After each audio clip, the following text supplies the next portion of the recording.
মামা হুম। আচ্ছা, বেরোছিলাম কটায় আমরা? 10টা। 10টা। আর এখন বাজে কয়টা? 1:30টা। 1:30টা। এই 10টা থেকে 1:30টা কয় ঘন্টা? 3.5 ঘন্টা না? হুম।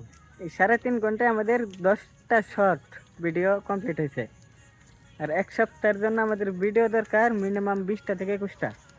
এই 20টা 21টা ভিডিও আমাদের একদিনে বানাইতে হয়, কারণ আমাদের অফিস থাকে, সাপ্তাহিক বন্ধ হচ্ছে একদিন। এই একটা দিন সময় হয়, আমরা এত কষ্ট করে ভিডিও বানাই 7 দিনের জন্য। তো মামা আর কিছু বলো আমাদেরকে, যেন সবাই সাপোর্ট করে। এত কষ্ট করে যেহেতু আমরা অনলাইনে সময় দিতেছি, যদি সফল না হতে পারি এর থেকে আর কি বলো, দুঃখ করে রাখি। সফল হতে সবই আপনাদের আছে। সবাই সাপোর্ট করবেন আমাদেরকে। আপনাদের ভালোবাসা আমাদের শ্রেষ্ঠ। হ্যাঁ, চেষ্টা করে যাচ্ছি, দেখা যাক ভাগ্য কি হয়, কি লেখা আছে। সফলতা যদি আসে তাহলে তো ভালো। আর ভালো কিছু নিয়ে আসবো। ইনশাল্লাহ আপনাদের জন্য ভালো কিছু নিয়ে আসবো, নতুন নতুন ভিডিও নিয়ে আসবো, যাতে আপনাদের ভালো লাগে। ধন্যবাদ সবাইকে।